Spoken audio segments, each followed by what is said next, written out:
بالنسبة للشعانبي، ما يحدث في الشعانبي هو إرهاب بار اكسيلونس، سامحوني معناها في العبارة، معناها إذا كان هذا مش إرهاب ما شنو الإرهاب؟ ما نجموش زادة نختلفوا في هذا. لكن أنا من عادتي تكويني الحقوقي أتحفظ في تحديد الجهات التي تقف وراء أي عمل إجرامي يتم، ونتحرى باش ما نبداش نلقي في التهم على عواهلها مثل ما أقرأ من حين إلى آخر في بعض الصحف.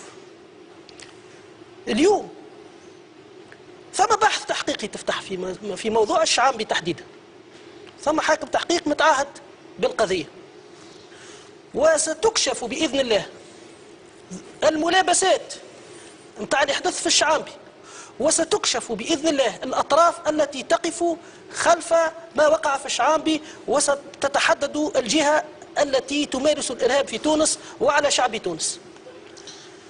وإلى أن يتم ذلك أنا نحب نتساءل الإعلام التونسي اللي عودنا في المناسبات هذه يعني ينقض على الفرص هذه، وديما معناها يكشف للناس شنو اللي قاعد يصير داخل اسوار المحاكم، وشنو اللي قاعد يتقال، الابحاث اللي تتم في لدى مكاتب حاكم التحقيق وغيره.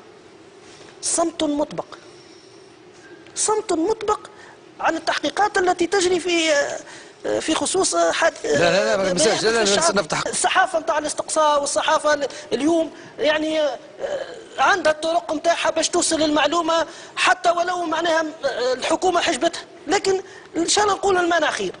ولكن المهم انه بالنسبه ما يحدث في الشعانبي هو ارهاب، لا يمكن ان نتنازع في هذا او نختلف، وان شاء الله ستثبت الابحاث وستثبت معناها التحقيقات هويه الأطراف التي تقف وراء هذا الإرهاب، ومن يكيد لتونس ومن يتآمر على تونس وعلى شعب تونس وعلى ثورة تونس.